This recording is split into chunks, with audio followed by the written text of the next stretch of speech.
أعوذ بالله من الشيطان الرجيم بسم الله الرحمن الرحيم الحمد لله رب العالمين حمدا كثيرا طيبا طاهرا مباركا فيه وأفضل الصلاة وأتم التسليم على سيدنا ونبينا محمد وعلى آله وصحبه أجمعين.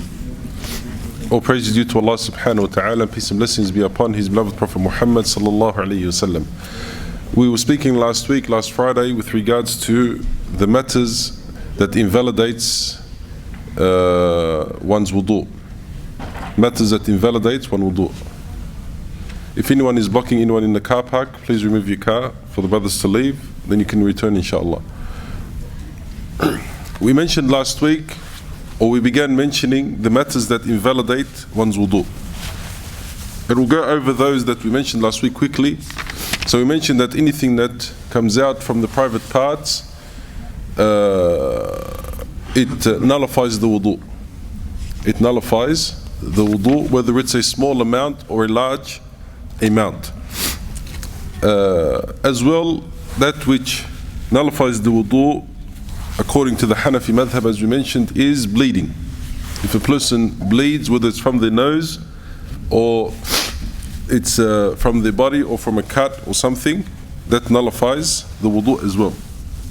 If it runs from the area that it began in, meaning that if a dot of blood comes out and it doesn't run, then it doesn't break the wudu according to the Hanafi madhab. But if it runs and it leaves its place or the place that it was cut, then it breaks the wudu. According to the Shafi'i madhab, it doesn't break the wudu, or blood does not break the wudu. And we mentioned the difference between the two in the last lesson, or last week. Also, that which nullifies the wudu according to the Hanafi madhab as well is vomiting, if it is the amount of the mouth and more. Meaning that if the person vomits and they're not able to withhold it, then that also nullifies the wudu. That also nullifies the wudu according to the Hanafi madhab. The Shafi'i madhab, they say that it doesn't nullify the wudu. And we mentioned last week that both the Hanafi and the Shafi'i madhab have narrations that the Prophet ﷺ, he vomited and then renewed his wudu, and the Shafi'i, they have a narration that says that he vomited and he didn't renew his wudu. That he vomited, sallallahu alaihi wasallam, and he didn't renew his wudu. So here you have two narrations that both of them the ulama have used and the ulama have taken, and each one has used the ijtihad and has done the ijtihad in this matter. Now, also that which mentioned, or that we mentioned, that nullifies the wudu is the bleeding inside of the mouth. If a person bleeds inside of the mouth, and this is of course according to the Hanafi madhab, if a person is bleeding and they spit, and that spit comes out as red, then that nullifies the wudu. Because that means that the blood has what? The blood is more than the spit, so it nullifies the wudu. If it is in between the two, then it doesn't nullify the wudu, meaning that it's neither clear nor is it red, then that also doesn't nullify the wudu. We also mentioned that sitting down with the backside firmly to the ground and falling asleep in that position doesn't nullify the wudu. Meaning that if a person sleeps, lays down and sleeps and goes unconscious and wakes up, even if it's for 1 minute, then that nullifies the wudu. That invalidates the wudu. But if a person is sitting down, like I'm sitting down now, if a person is sitting down like that and falls asleep, and he nods off and then wakes up again, then that doesn't nullify the wudu. That doesn't nullify the wudu. Why? Because the person has closed off the exit. The Nabi sallallahu alayhi wasallam, he mentioned as we mentioned last week, he said, "An-nawmu wuka'us sahi." Sleeping is the tying. The person, while they are awake, they have control of their muscles. They have control of the muscles. When the person falls asleep, it loosens. It loosens. So the person is asleep and you don't control. There are certain things that you can't control. One of them is the release of air. So falling asleep, it unties that knot. So the person, while they are asleep, they'll release air without them noticing, without them knowing. But when you are awake, you don't. That is under your control. So if the person is sitting down if the person is sitting down, then that releasing of air has been what? While you are asleep, it's closed, it can't. That's why we mentioned last week, if the person is sitting down and they want to release air, what do?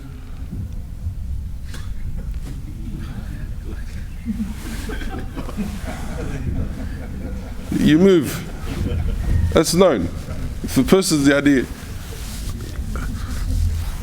to release air while sitting down like this, you're going to have to push, and the person might,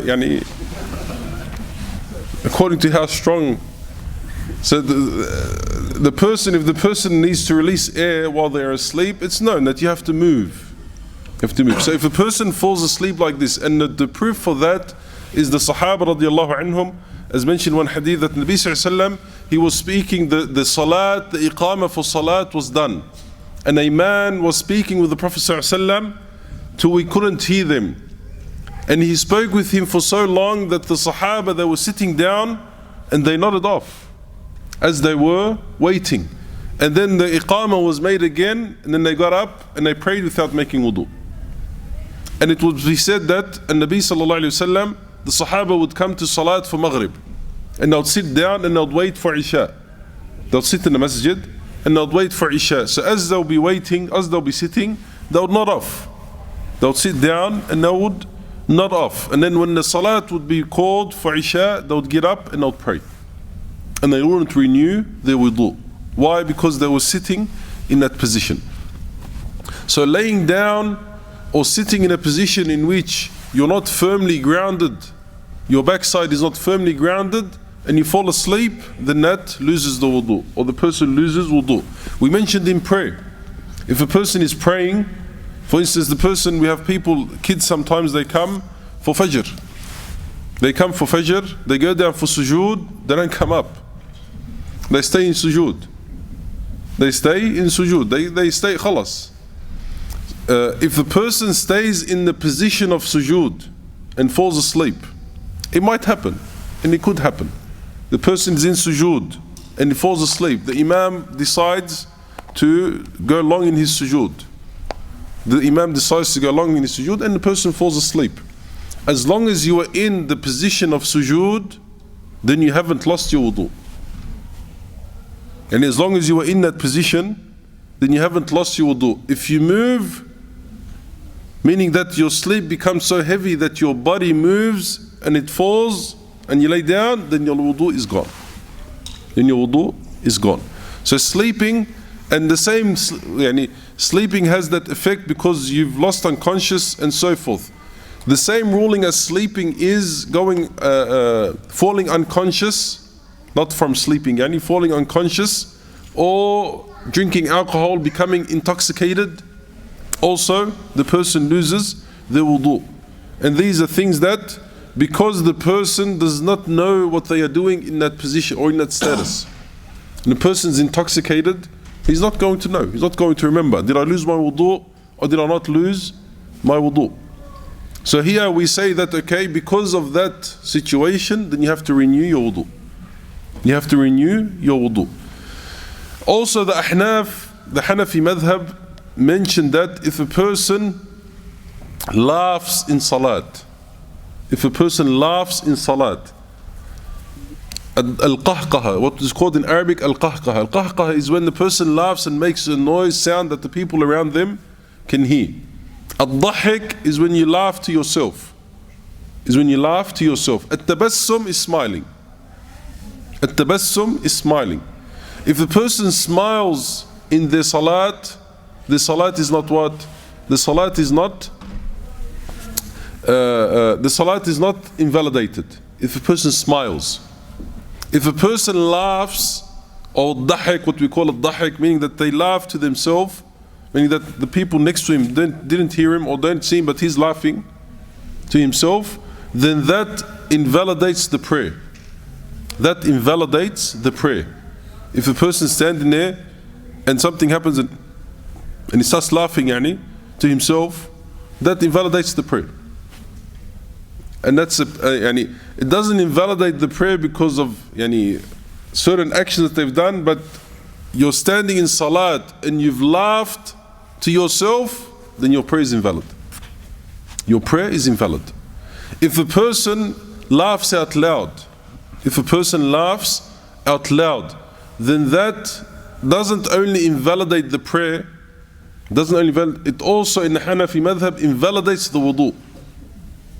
Invalidates the wudu. And if a person is laughing, a person standing there praying, and then they start laughing out loud, then that, if a person is watching, and if you're walking past, and he sees a man praying, he's standing there praying, and he starts laughing out loud, what's the first thing that's going to come to your mind? What's the first thing going to come to your mind? This person's crazy. He's not normal.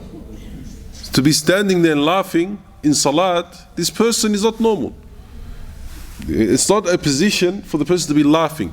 So and the narration, we mentioned the narration, that the majority of scholars, they said it's weak. But the Ahnaf, they used that hadith. They said that, they mentioned in the hadith that a man, the Sahaba were praying, and a man tripped and fell into a puddle of water. So there were some companions in the prayer, they laughed. And they laughed out loud. And Nabi Sallallahu Alaihi Wasallam, when he finished his prayer, he turned around and he said, who are those who have laughed? He said, those who have laughed, they must repeat their prayer and renew their wudu. Renew their wudu. As a punishment for doing that action while being in salat. For punishment while doing that action while being in salat. So that's, as we said, laughing out loud, according to all the ulama, it nullifies or it invalidates the prayer. You have to repeat the prayer. If a person laughs out loud. In the Hanafi madhab, an extra punishment for that person is that they have to renew their wudu. They have to renew the wudu. Now, also that which nullifies the prayer or nullifies the wudu, according to the Shafi'i madhab, is touching, if a male touches a female or vice versa, by the hand. According to the Shafi'i madhab, if a man touches his wife, al-bashara, and if the man touches the skin, it has to be the skin, not on the clothing, on the shoulder, she's wearing on the shoulder, or vice versa, it has to be skin. If a man shakes the hand of his wife or touches the hand of his wife, whether there's desire, there's shahwa, or there's no shahwa, that nullifies the wudu. You have to renew your wudu. Even if it's the person's own wife, even if it's the man's wife, it nullifies, he nullifies his wudu and she nullifies her wudu. What's the proof for this? The Shafi'iyya, they use the verse that Allah subhanahu wa ta'ala says, أَوْ لَامَسْتُمُ النِّسَاءِ أَوْ لَامَسْتُمُ النِّسَاءِ. According to the Hanafi madhab, the meaning of lamastum here is marital relations, not just touching. Because al-mulamasa is غير اللمس. Here the added alif, lamastum, it means the marital relations. In the Shafi'i madhab, they use a qira'ah, mutawatira, a correct and a authentic narration or recitation of the Qur'an, which is أَوْ لَمَسْتُمْ النِّسَاءِ, which means touching. Which means touching. So here the Shafi'i madhab, they took that qira'ah and they said that any touching of a female, whether she's a mahram or a non-mahram, according to the Shafi'i madhab, it nullifies the wudu if it's by the skin. If the skin touches the skin. If the skin touches the skin. The Ahnaf said, the Shafi'i madhab, as we said, whether there's desire or there's no desire. Whether there's a desire or there's no desire. Meaning the man, if a man is a Shafi'i and he has wudu and his wife has wudu, he goes to his wife, touches a hand, you've nullified your wudu. You have to make your wudu again. That's according to the Shafi'i madhab. The Hanafi madhab, at all. If he touches her, doesn't touch her, whether it's with the backhand or with the palm or so forth, it doesn't nullify the wudu. The Maliki madhab, and we just mentioned this just to see the ulama how they ikhtalafu.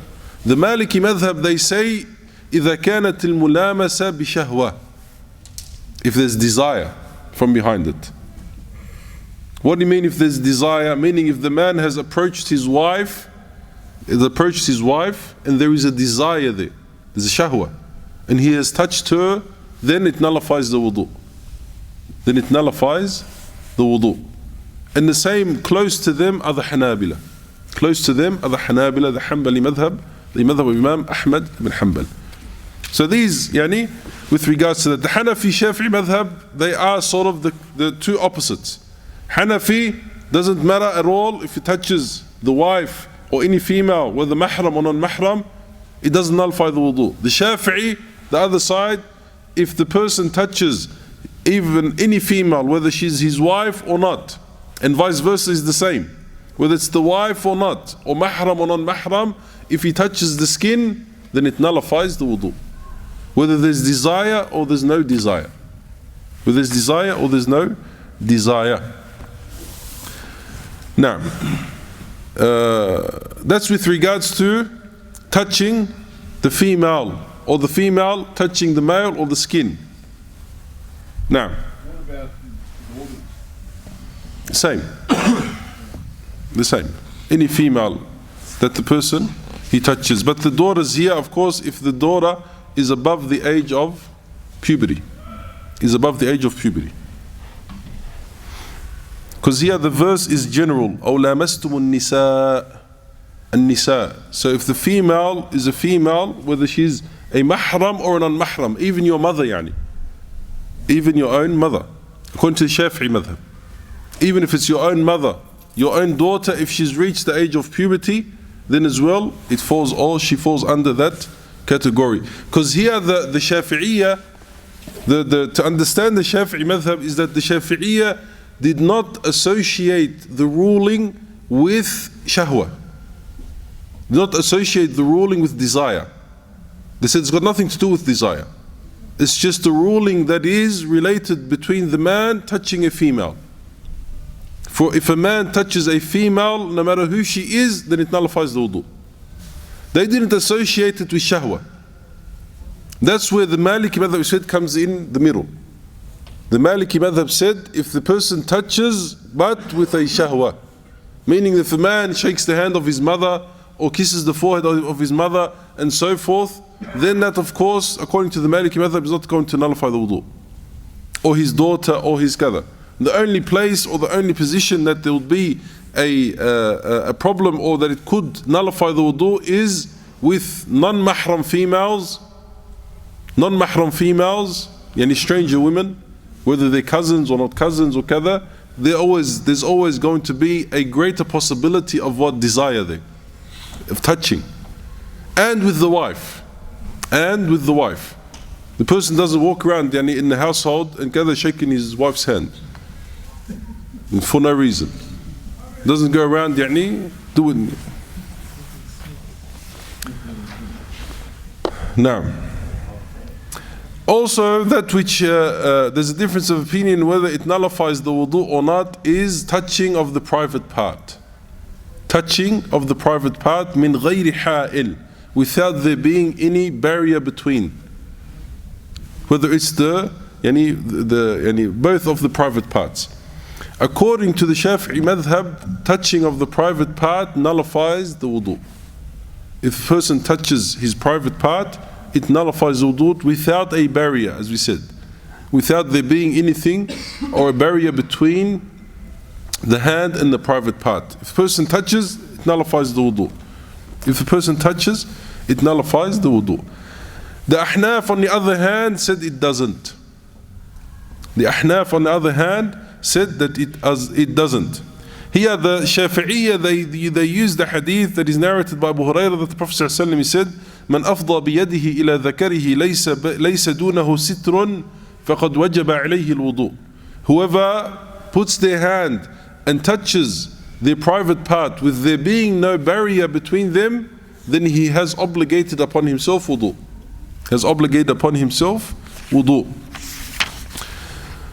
The Ahnaf, on the other hand, they use the hadith of Talq ibn Ali where he said, الرجل يمس ذكره في الصلاة أعليه الوضوء فقال عليه الصلاة والسلام إنما هو بضعة منك.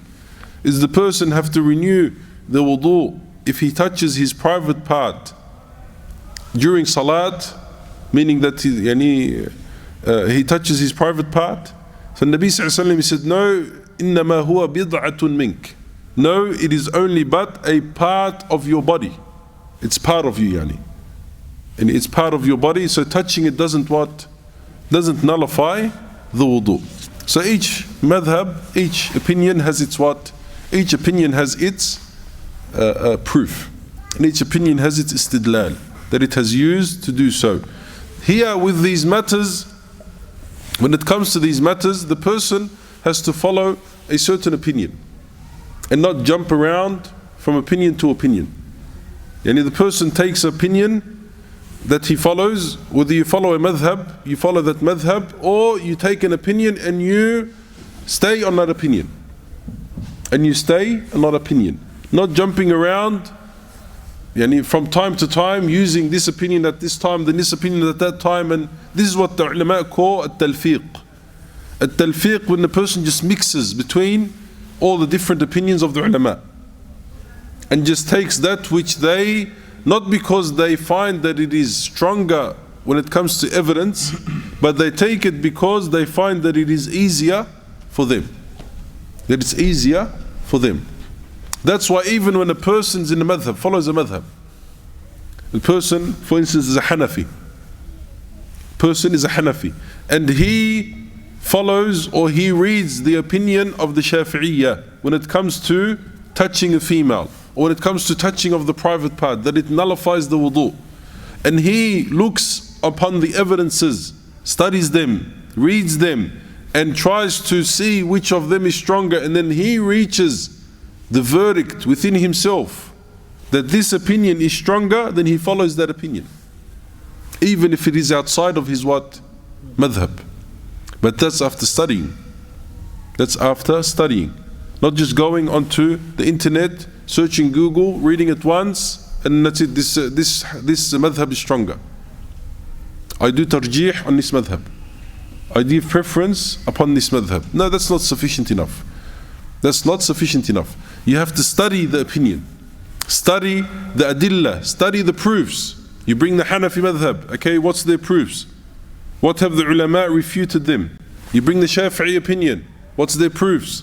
What have the ulama refuted them with? And then you look and you study them. And then you come to a conclusion, not because you want it, but because you came to the conclusion that this opinion is stronger. That this opinion is stronger. Who's going to do that these days? No one. Who's going to actually go and study the opinions without being biased? Without being biased, not because I want to study I'm a Shafi'i, but I sense that there's a stronger opinion when it comes to touching a female, so I want to go and study that opinion now. But before studying those opinions, I've already chosen what I want to do. No, that's being biased. You're just playing around. You're just playing around. That's why, subhanAllah, when we used to study, the mashayikh, they would give us researches to do. They would give us an opinion, they would give us a mas'ala, fiqhiyya. They'll give us a ruling. They'll say, go and research it amongst the madhahib, and bring each and every madhab's dalil, each and every madhab's proof, and study them, what was refuted, what this madhab refuted, that madhab, and then mention what your preference is, or what you give preference to. After studying that on itself, doing so, studying the madhahib and each madhab and what it refutes, going back to the resources and to the books of fiqh of the Hanafi, then the Maliki, then the Shafi'i, then the Hanbali madhab, and bringing all the adillah forward and then studying it and not being biased, that in itself takes a month. Just one mas'ala. Just one mas'ala. That's if you don't have much time. If you sit there, it will take you about a week, just continuously researching. Continuously researching. So it's not to mix up between the madhahib just because I want to follow that opinion. Just because I want to follow that opinion, that's wrong. If you follow the opinion because your sheikh or the person that the sheikh that you have entrusted to ask your questions when it comes to fiqh, that you ask him what's the ruling on this, and your sheikh tells you that it doesn't nullify the wudu if you touch your wife, then you go and you apply that opinion. The ammi, the layman, madhab al-ammi, madhab mufti. The madhab of the ammi, the madhab of the layman, the madhab of the general person is the madhab of his mufti. And here not mufti as a title. Here mufti as the person he has asked. As the person he has asked. Because al-mufti or al-istifta is asking. يستفتونك في الكلالة, as Allah subhanahu wa ta'ala he says. يستفتونك في الكلالة means that they ask your ruling upon al-kalala. So the madhab of the ammi, the madhab of the layman is the madhab of his mufti, the one that he asks, the sheikh that he asks. You call the sheikh, what's the ruling on this? And the sheikh tells you 1, 2, 3, you follow it. You follow that ruling and you continue. Now, so that's basically the nullifiers of wudu. When it comes to the matters of wudu, there are certain ahkam mutafarriqa, certain related ahkam that come with it, that if the person, for instance, is firmly knowledge that he has wudu and doubts that they have lost their wudu. Person knows 100%, I woke up today in the morning, I had my breakfast, before I went out to work, I made my wudu, I put my socks on and I left. And then the time for dhuhr comes. I haven't been to the toilet or I haven't done anything, have I lost my wudu or not? So I begin to have what? Doubt. Did I lose it? Did I not lose it? But I know 100% that what? I left my house with wudu. I know 100% that I left my house with wudu. Then the time for prayer comes. I doubted. Did I lose my wudu? Did I not? Did I release air? Did I not? I'm doubtful. In a situation like that, what prevails? The certainty. اليقين لا يزول بالشك. اليقين لا يزول بالشك. Certainty does not or is not taken away by doubt.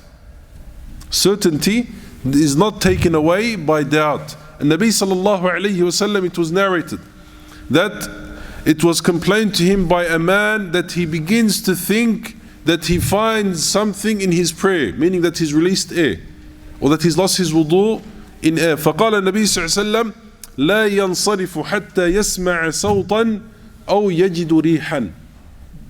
You have that doubt in your prayer, you do not stop and go and make wudu unless or until you hear sound. You hear yourself releasing air or you smell. If one of the two takes place, then you go and make wudu. If not, you continue praying. For that is a waswas. That is a waswas in salat. There's a specific jinn, there's a specific shaitan that comes in salat and tries to what? Tries to take people away from their prayer. Tries to take people away from their prayer. And he plays on them in these matters. Makes them feel as if they have what? Released air. Makes them feel that they have nullified their wudu. So they're standing there, their prayer is valid, but they're standing there the whole prayer. Where's their mind? Where's their mind? Have I lost wudu? Have I not lost wudu? So the prayer is there, they've finished their prayer, but the reward of their prayer has gone. Why? Because throughout the whole prayer, from beginning to end, all they're thinking about is what? Did I lose my wudu or not? Did I lose my wudu or not? Yani their khushu' and their attendance in the salat has gone. And that's why the ulama have come with this maxim, قاعدة شرعية, قاعدة فقهية, لا يزول اليقين بالشك, or اليقين لا يزول بالشك. Certainty does not or is not taken away by doubt. Certainty is not taken away by doubt. If a person is 100% that they have lost their wudu, 100%, I remember I went to the toilet. I wake up, breakfast, made wudu, went to work. As soon as I got to work, I had a coffee on the way. So as soon as I got to work, what happened? Toilet. Have to go to the toilet now. So went to the toilet. Went to the toilet. I remember going to the toilet. The time for dhuhr comes. Did I make wudu after it or didn't I? Did I make wudu? Didn't I? Did I make wudu? Didn't I? Here, what prevails? That his wudu was nullified. Because he knows 100%. I remember I went to the toilet. As soon as I got to work, I went to the toilet. As soon as I got to the place, I went to the toilet. Did I make wudu after it or not? I can't remember. I'm in doubt.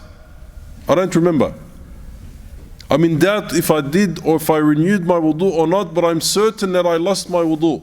So you build on the certainty, meaning that you have to renew the wudu. You have to make the wudu again. You have to make that wudu again.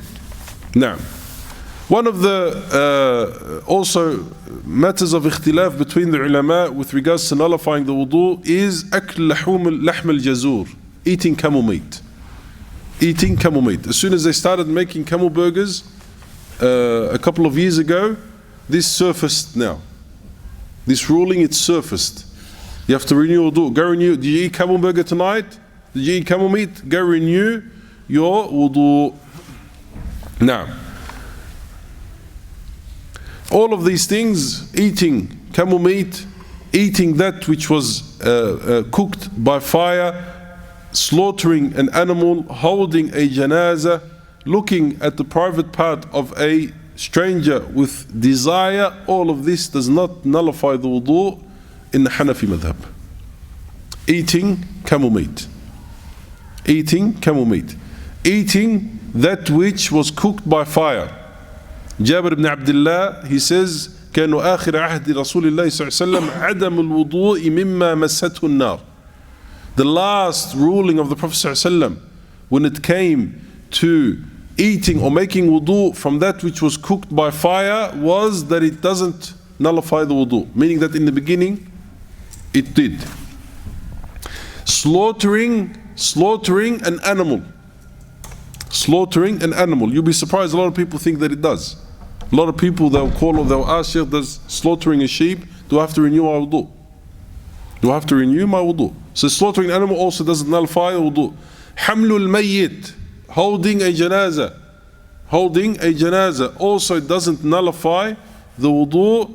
And looking upon the private part with desire for a strange person also does not nullify the wudu, according to the Hanafi madhab. When it comes to camel meat, there are some opinions, madhahib, that it does nullify the wudu. That it does. There are some opinions that holding a janazah nullifies the wudu. There are some opinions, but they are weaker opinions, and it's agreed upon that eating anything that was cooked by fire doesn't nullify the wudu. So these are things that, in the Hanafi madhab at least, all of them do not nullify one's wudu. You don't have to make wudu from after eating it. You eat a camel burger, you eat camel meat, you go to a janazah, you hold the dead body and so forth, you eat cooked food, all of these things, it doesn't what? It doesn't nullify one's wudu. So these are the nullifiers of wudu that we have mentioned. As we said, the person, when it comes to these things, one of the most important knowledges to have for yourself is to know these ahkam. To know these ahkam. When is my wudu invalid, when it is not invalid, when it's the worst position a person can be in is always being in doubt. Always being in doubt. Does it nullify, does it not? Does it nullify, does it not? These are matters that each and every Muslim, layman or not, should know the rulings of them. These rulings, these ahkam, would be taught to the children, memorized to the children at a young age. Memorized. The ahkam, the rulings of tahara and the rulings of salat. They'll bring the children and they'll memorize them. ينقض الوضوء من كذا. That which nullifies the wudu is such. The fara'id, the obligatory actions of wudu, 1, 2, 3, 4. The sunan actions, 1, 2, 3, 4, 5. Memorized. The child will grow up and he's memorized these. Memorized. So these are things that are important. And this goes part in Nabi sallallahu alayhi wa sallam when he said teach your children prayer at what age? 7 years old. And when the child is 7 years old, now you have to begin teaching him. Teaching him salat means that you have to teach him what? Wudu, tahara. How to clean themselves, how to wash themselves, how to make wudu properly. So you don't get people, unfortunately, and it's very very bad when we see so. We have a 15, 16-year-old that doesn't know how to make wudu. Has never been taught. Just doesn't know. Never been taught. Was never taught how to make wudu. 16, 17 years old. And even older than that. You have people who are even older than that. They don't know how to pray, don't know how to make wudu. That's why Nabi sallallahu alayhi wa sallam, he said, عَلِّمُ أَوْلَادَكُمُ الصَّلَاةُ وَهُمْ لِسَبْعٍ. Teach them the prayer at the age of 7. Meaning teach them the tahara. Teach them the ahkam of salat. How to pray. 3 years. Nabi sallallahu alayhi wa sallam, he's given you 3 years. From 7 to 10. When your child reaches the age of 10, that's it, khalas. He has to know now how to pray and how to what? How to make wudu. And how to purify themselves. How to purify themselves. Why? Because after 10, the usual age for the boys to reach the age of puberty, 13, 14, 15, sometimes 16. But the average age is 13, 14. They reach the age of puberty. So before that, 10 years before that, or 3 years before that, khalas, he's got the salat and he's got the tahara down pat. These 100%, he knows the ahkam. She knows the ahkam. The females, the girls, they reach the age of puberty even before. They reach the age of puberty earlier, before the boys. Some girls 10, 11, 12, even younger than that.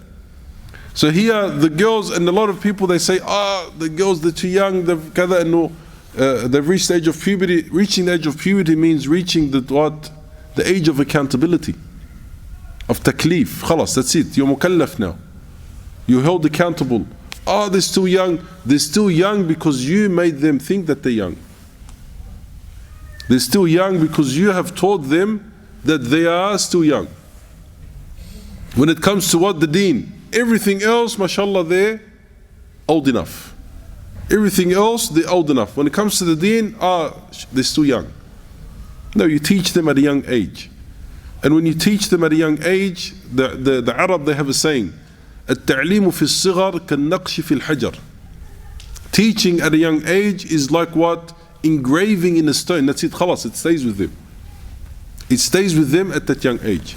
So teach them, make sure these ahkam of tahara, of salat are down pat with yourself and with your children. So that your children, they grow up and they have perfected the most important pillar that they will do throughout their life, which is salat. That they will do throughout their life, which is salat. Wallahu ta'ala a'la wa a'lam. Subhanak Allahumma bihamdik. Nashhadu an la ilaha illa anta nastaghfiruka wa natubu ilayk. Any questions? Sin. What type of sin nullifies wudu? And if you renew your wudu, does it remove sin? With regards to sin, do sins nullify wudu? If the sin involves zina, involves fornication and so forth, then of course it does.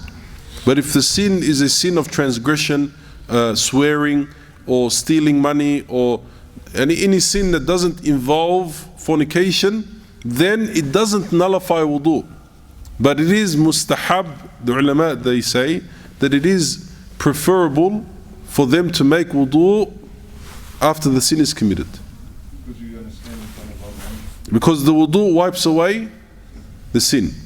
The wudu wipes away the sin.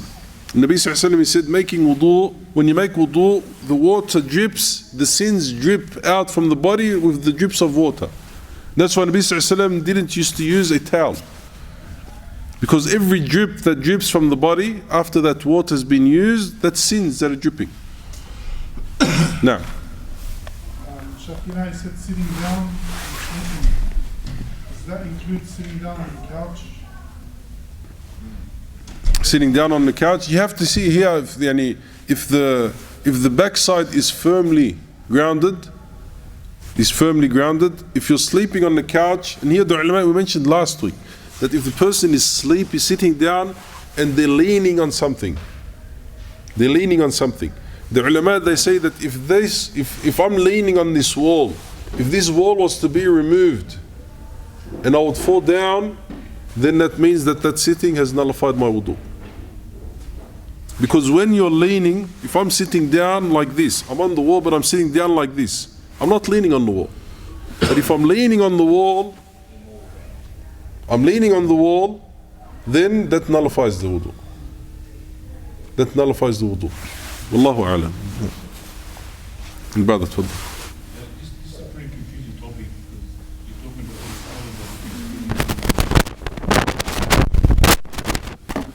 You follow what I tell you. With these, as I said, when it comes to wudu, the reason that we mention these opinions is because these opinions are already out there. Majority of people know these opinions, or know that they exist.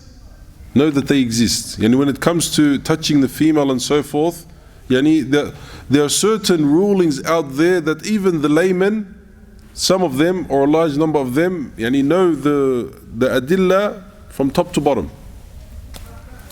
The reason that we mention these the different madhahib is so that we understand that, okay, I might follow opinion, and I'm sure that you probably already follow an opinion when it comes to touching a female or so forth. You might already follow opinion, you might not. If you don't, then you can ask. If you ask me about that opinion, then I'll tell you no, it doesn't. Touching a female, whether it's your wife or not, with a shahwa or no shahwa, it doesn't. I'll tell you my opinion, it doesn't. So here, the reason that we mention this is so that the people can understand that the khilaf between the fuqaha, between the ulama, is not based upon whims. Is not based upon just following a desire. No, the ulama, even one is saying that it nullifies, the other is saying that it doesn't nullify. Meaning that this opinion is saying that your salat is valid, this one saying that it's not valid. It's not something small.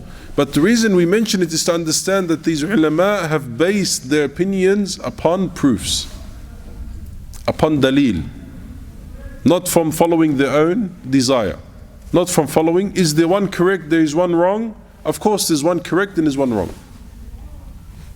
But we can't here be 100% on which one is correct and which one is wrong. Why?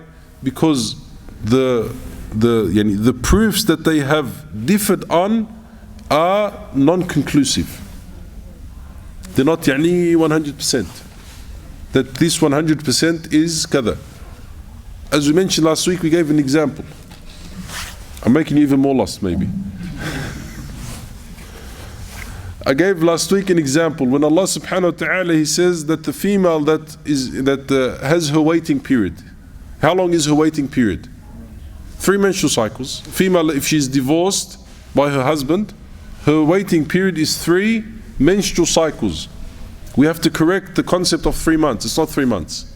It's 3 menstrual cycles. As Allah subhanahu wa ta'ala, He says that the ones who divorce their females, يَتَرَبَّصْنَ بِأَنفُسِهِنَّ ثَلَاثَةَ قُرُوء. 3 menstrual cycles. Okay, here the number 3, Allah subhanahu wa ta'ala says 3, ثلاثة. 3 in the Arabic language, can it have another meaning other than 3? It can't. If someone was to come and to bring this verse, يَتَرَبَّصْنَ بِأَنفُسِهِنَّ ثَلَاثَةَ قُرُوء. He said here 3 means 4. Tell me you're crazy. How can 3 mean 4? How can 3 mean 2? 3 is always going to mean 3. There's no, this is conclusive, khalas, 100%.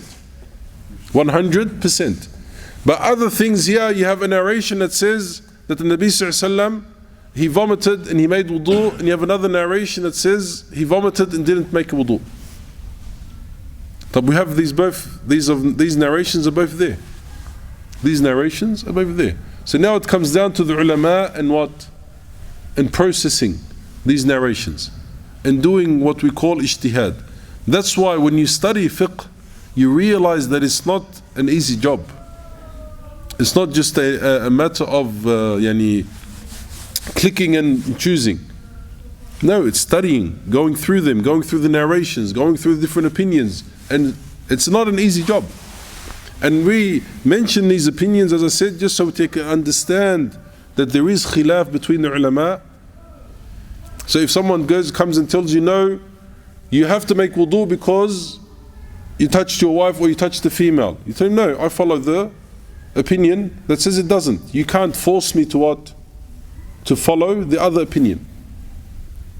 And that's why, subhanAllah, that's why Imam Malik, one of the four madhahib, scholars of the four madhahib, the Khalifa came to him and he said, Ya Imam Malik had a book called Al-Muwatta, a book that he worked on for over 20-30 years. One book. That's what he left behind. One book. He said to him, Ya Imam, let us take this Muwatta and make it as a dustur. Make it as a obligatory book to follow when it comes to fiqh. He said, you can't. You can't obligate the people to follow one opinion. You can't obligate the people to follow one opinion. I might be right in this opinion and I might be wrong. Someone else might come and he has a stronger dalil than I have, stronger proof than I have. That's why Imam Malik, he said, beautiful saying, he said, Al-kullu yu'khadh wa yuraddu alayh.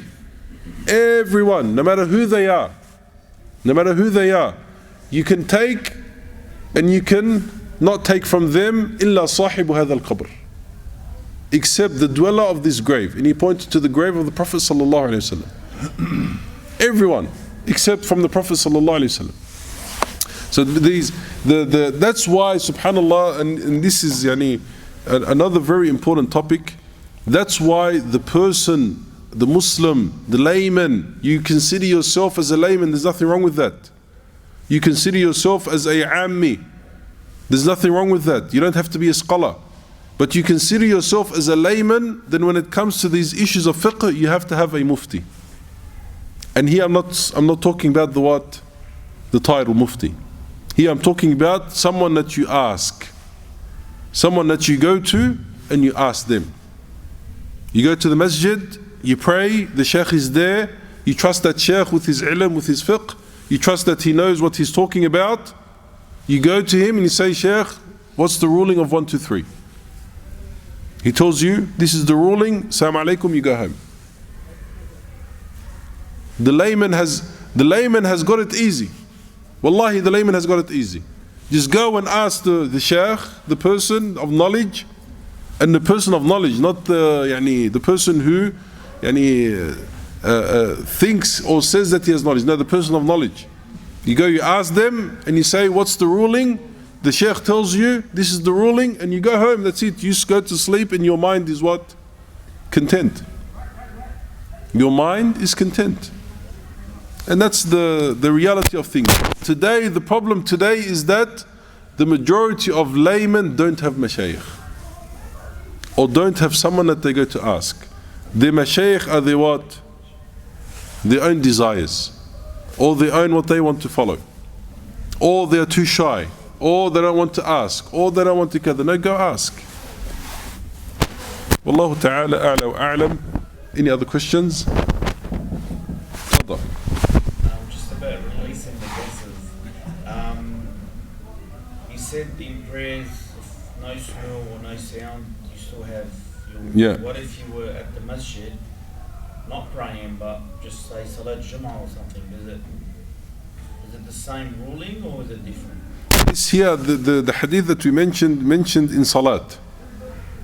And the person standing there is praying, and then the waswas comes and he starts to what? Did I lose my wudu? Did I not? Did I lose my wudu? Did I not? Did I release air? Because you're not going to urinate while you're standing. You're not going to do number 2. The only thing that you're going to have doubts upon or think that you lost it or not is what? Air. You've released air. So here, You're sitting there, you're doubting. Did you hear anything? Did you smell anything? No? Khalas, continue. Continue your prayer. Don't allow it to grab you. Once waswas grabs you, khalas, you're lost. You're gone. Once waswas grabs you in your prayer, once waswas grabs you, you go. Nabi Sallallahu Alaihi Wasallam made it very simple. Wallahi, very simple. If you smell it or if you hear it, that's it. What more do you want than that? And after you finish prayer, do you have to make wudu? No, that's it. You continue. You continue. No. Sisters, okay. Tfaddal, ask the question, sister. Check your phone. Check your phone. Check my phone. Technology. Nice.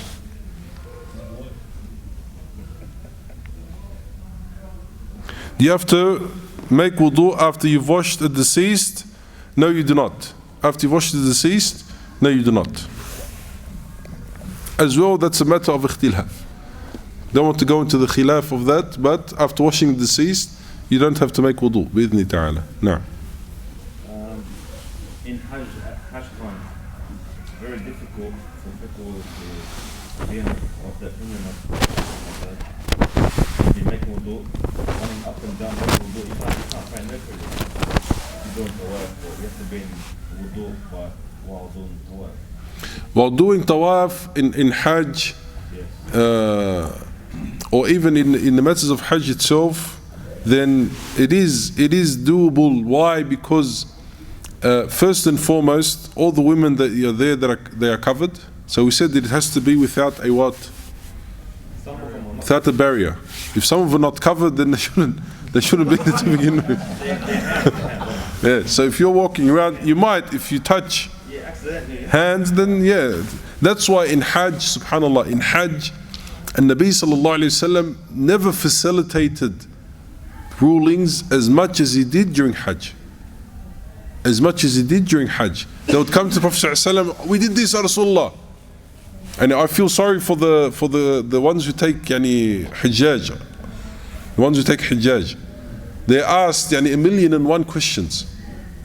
1,000,001 questions. Sheikh, I did this. Sheikh, I scratched my head and the hair fell down.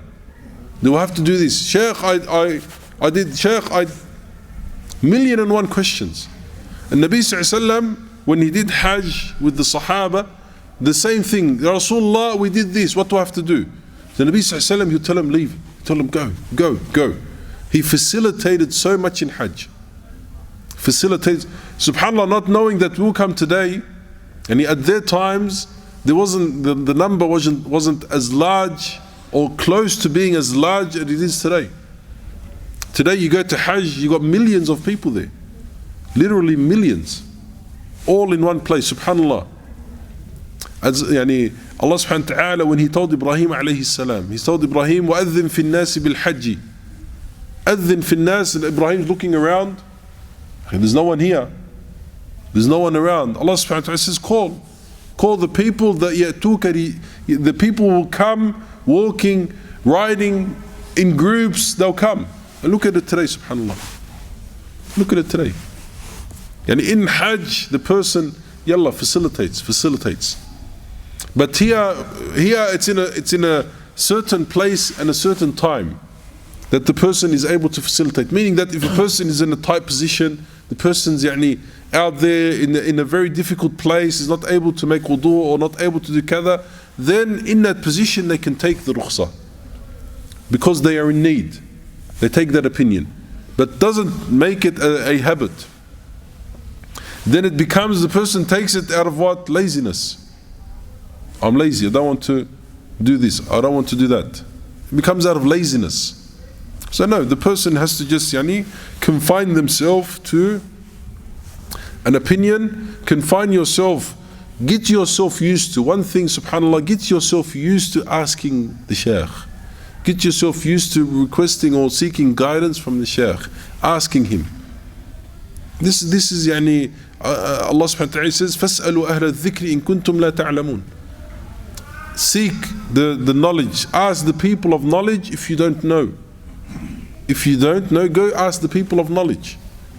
SubhanAllah, with this verse, Imam Ahmad once was confronted by an atheist, by a person who doesn't believe in God, or by someone who is a mubtadi'.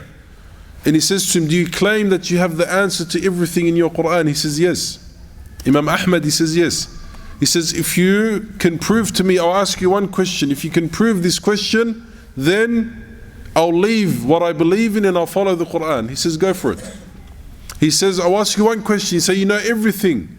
Any question I'll ask you, you can bring it from the Qur'an. He said, yes. So the man, he comes to Imam, he says, yeah, Imam, how many grams of flour do you need to bake bread? Like that. He says, how many grams of flour do you need to make bread? And so forth. So Imam Ahmad says, beautiful, easy. That answer is in the Qur'an directly. He says, how? He says, فَاسْأَلُوا أَهْلَ الذِّكْرِ إِن كُنْتُمْ لَا تَعْلَمُونَ. Simple. Ask the people of knowledge if you don't know. Ask the people of knowledge if you don't know. That's the answer. It's there. Naam, you have a question, brother? Yeah, so back to layman's and asking the Sheikh, what happens if you ask multiple Sheikh, they have a different school of thought? Is it still okay? That's what we call fatwa shopping. No, but if you're not aware, for example, you pray at two different mosques, Yeah. and you trust the Sheikh at that certain mosque and you trust the Sheikh at another mosque, is it okay to ask them a question? You can, look, at the end of the day you can. At the end of the day you can. But the person, here the person has to be aware of doing something just for the desire of it. Not being sincere. I don't want to follow that opinion, it's too hard. I tried it, it's too hard, so I want to go see if the other Sheikh is going to what? If the other Sheikh is going to give me a different answer. Then if he doesn't do it, then I go to another mosque. Until I find the mosque that he's easy with everything, then I start praying there. Start going every prayer there and asking every question there. Wallahu ta'ala a'la wa a'lam. Inshallah we'll continue next week with the different descriptions of wudu. When is it fard? When is it sunnah? When's it recommended to do so, and then we'll begin with the rulings of ghusl, with the rulings of the obligatory shower. Inshallah ta'ala. Jazakumullah khair. Wassalamu alaikum wa rahmatullah. I wanna be in Jannah, Jannah, Jannah. Every Muslim dreams to be up in Jannah, Jannah, Jannah, Jannah. A pious person's destiny. Inshallah in Jannah, Jannah, Jannah, Jannah.